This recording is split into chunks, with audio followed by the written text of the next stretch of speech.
students, welcome to Science Surfers. Today we are going to start our topic natural resources. We all know that Earth is the only planet on which life is possible because of a suitable temperature, water and food. The resources available on the Earth and the energy from sun are necessary to meet the basic requirement of all life forms on the earth. What do you mean by the resources? Anything from the environment that can be used by man. जो भी चीज़ environment से man अपने benefit के लिए use करता है उसको ही हम कहते हैं resource. That is known as natural resource. And what all things we use from the environment as natural resource are air, water, soil, minerals and living organisms. So all these are resources present on the earth. The outer crust of the earth, which contains rocks, the rocky surface of the earth is known as lithosphere. The water present on the earth is called hydrosphere. Water covers approximately 75% of the earth's surface and it is also found underground. The air that covers the whole of the earth like a blanket is known as atmosphere. Living things are found where all these three, atmosphere, hydrosphere and lithosphere, interact together, and that narrow zone is known as biosphere. And diagrammatically we can show these three circles are known as atmosphere, lithosphere and hydrosphere, and there is a narrow zone which consists of all the three spheres interacting is known as biosphere or the sphere of life. So this life supporting zone of the earth where the atmosphere, hydrosphere and lithosphere interact and make life possible is known as biosphere. Living things constitute the biotic component of the biosphere, and the air, water, soil that forms the non-living or abiotic component of the biosphere. So let us study about these components in detail. The very first we have the atmosphere or the air, which is a mixture of gases like oxygen, nitrogen, carbon dioxide, water vapor and other gases. During respiration, living organisms use oxygen. They break down glucose by the process of respiration and release energy. This process of respiration releases carbon dioxide gas that is used by plants in photosynthesis. And during photosynthesis, green plants convert carbon dioxide into glucose in the presence of sunlight and release oxygen gas. So these processes, that is photosynthesis and respiration, help to maintain the balance of carbon dioxide and oxygen in nature. The atmosphere plays a very important role for the earth. It covers the earth just like a blanket. As we all know that air is a bad conductor of heat, so it prevents sudden increase in the temperature during day and slows down the escape of heat during night. Thus, atmosphere keeps the average temperature on this earth constant. Think of the moon, which is about the same distance from the sun that the earth is. But in the absence of atmosphere, there the temperature ranges from 110 degrees C to minus 190 degrees C. So this is the temperature variation which can happen in the absence of atmosphere. The air around us is not still. It is restless or it is moving. So moving air is known as wind. What makes the air move? It is the sun.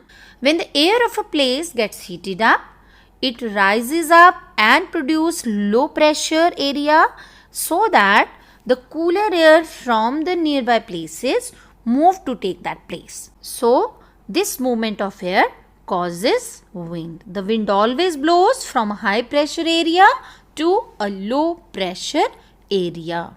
During the daytime, the lands get heated faster than the sea. So, the hot air above the land rises up and the cool air from the sea move towards that land, causing sea breeze. During night, the process is reversed. The sea cools down slowly than the land. So, the hot air above the sea rises up and cool air from the land move towards the sea, causing land breeze. So, during daytime, it is the cooler air moving from sea to land.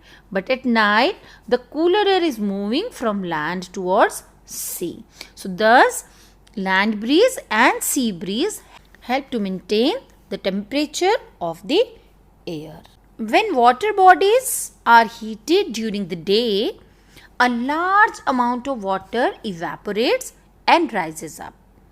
Some water vapor get into the atmosphere due to various activities like transpiration or the respiration.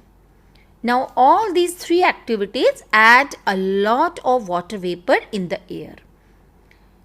As the water vapor rises, they cool down and condenses to form teeny droplets of water, and these droplets they appear as clouds. And when the teeny droplets of water join together to form bigger drops of water, they cannot stay in the atmosphere and fall down as rain. Sometime on more cooling, if the temperature is low, the precipitation occurs in the form of snow or hail. Air is never found absolutely clean in nature. However, the clean air occurs in some areas which are away from the human activities. That means human activities are increasing the content of harmful substances in the air and causing air pollution. Fossil fuels like coal and petroleum contain small amount of nitrogen and sulfur. And whenever these fuels burn in the air or in the oxygen, they release oxides of sulfur and nitrogen which go into the atmosphere, mix with the water vapor and form acid. These acids dissolve in the rain and fall down as acid rain. Similarly, burning of fossil fuels also release unburned carbon particles, we call them as soot, which reduces the visibility. During cold weather, these all condenses along with water and form smoke. Regular breathing air contain these harmful substances cause there are many harmful effects of this air pollution on human health. It causes several types of allergies, cancers, heart diseases, breathing problems, etc. Water is one of the most abundantly available natural resource found on this earth. It is an inexhaustible natural resource and it is essential constituent of all the animals and plants. Approximately 75% of the earth's surface is covered with water. Water is also found inside the earth in the form of underground water. In the air, it is present as water vapors. So, water in the seas and ocean is saline. So, it cannot be used for human activities. And the fresh water found in the rivers, lakes, ponds, etc. can be used by man to fulfill its various needs. We need water for almost for all our activities. We drink water, we use water for cleaning, washing, for crops. Also, we need water to prepare our food. So, water is also used for industrial purposes.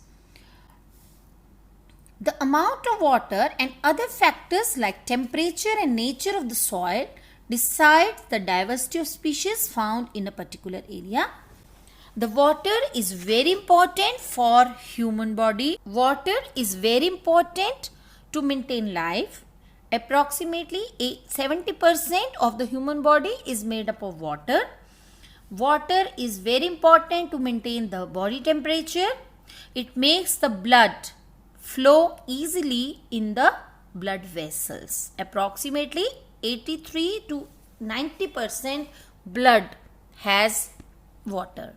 It helps to remove the waste in the form of urine and sweat.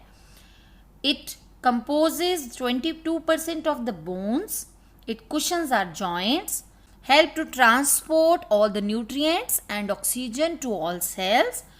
It moistens the oxygen for breathing, helps the production of energy from the food, protects the vital organ of the body, helps our body to absorb nutrients, and approximately 75% of our muscles are made up of water. Water is considered to be the source of life. It plays a very important role in the origin of life. It is important for maintaining the life. The increase in the content of harmful substances in water is known as water pollution. Three different sources of water are domestic waste, industrial waste, and agriculture waste. Water pollution is caused by addition of harmful substances like fertilizer and pesticide from farms, sewage from towns and cities, factories, harmful chemicals from factories, disease causing microorganisms, and change in the amount of oxygen dissolved in water or change in the temperature of water. These are various sources of water.